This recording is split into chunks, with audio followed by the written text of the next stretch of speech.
But this is Dr. Joshua Fredenburg, aka Dr. J, and I'm here in Miami, Florida, and I'm getting ready to deliver a keynote presentation to 450 first-generation students and professionals from all across the country on the power of thinking big. One of the keys to my success is how I think. One of the keys to my opportunities is how I think. One of the keys to reaching my fullest potential is my mindset, it's my attitude. And so the question that I gotta always ask myself is, am I thinking too small for what life really wants to give me? Gandhi said this, he says, your thoughts become your words, and your words become your actions, and your actions become your habits, and your habits become your character, and your character determines your destiny. For the past 16 years as a professional speaker, I've not only served as a keynote speaker, facilitator, workshop presenter, and trainer in 49 different states and 3 different countries, but I've written 8 different books on leadership, resilience, self-care, diversity, equity, inclusion, and a culture of belonging, retention, generational trends, and career success. I have also created a nonprofit organization that has impacted the lives of 15,000 students from 100 colleges all across the country over the past 15 years through national conferences and transformational programs within different communities. And I've developed transformational programs that inspire, that motivate, that empower, and ultimately provide practical solutions to real challenges that enable people to grow, to develop, and reach their fullest potential as professionals and emerging leaders. So one of the things that I have learned is that leadership is a lifelong journey.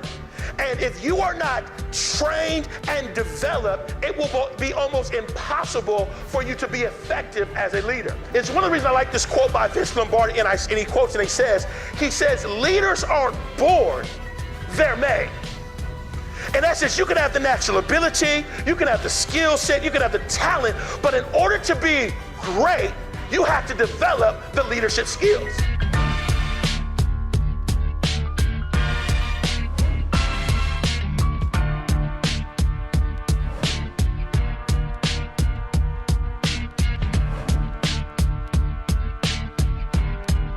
There was a study that came out, and they said that 33% of people that are looking for jobs stated if they don't leadership or an organization that supports D, E, and I, they don't even want the job.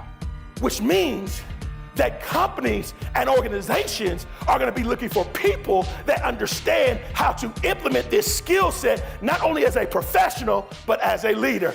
In addition to speaking, writing books, and running a nonprofit organization, I'm also a certified emotional intelligence coach, and I'm a researcher of millennials and Generation Z, where I really uncover and seek out different trends as it relates to leadership, retention, recruitment, and a variety of other things that help leaders and managers become more effective at retaining, engaging, and developing more leaders of this emerging generation. Do people leave jobs because of a manager? And in this study, they found that 12% of people leave their job because of a bad manager, but they also discovered that 28% leave because of leadership. It could be possible that your organization is not growing, is not retaining people because leadership has not evaluated some of the perspectives and the biases that are causing people to feel a certain kind of way.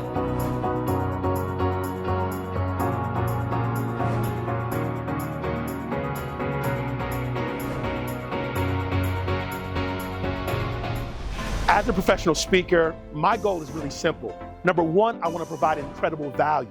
Number 2, I want to create a transformational experience. Number 3, I want to make sure that I build incredible relationships with everyone in the audience. And lastly, I want to make sure that I leave a lasting impact that has incredible results in years to come.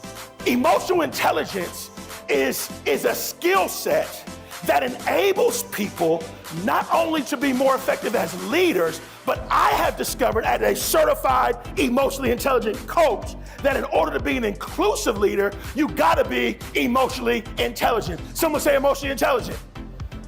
What does that mean? That means number one, I gotta have self-awareness. I gotta be aware of my triggers and how to regulate. We'll talk about that a little bit later.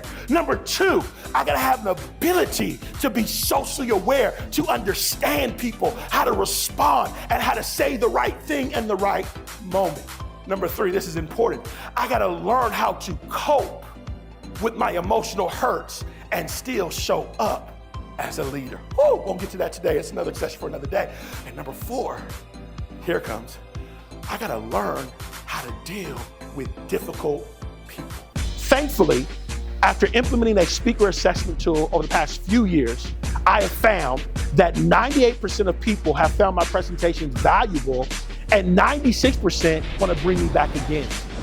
Personally, I believe this happens because number one, I provide great content. Number two, I'm my audience's biggest fan. Number three, I love my audience 110%.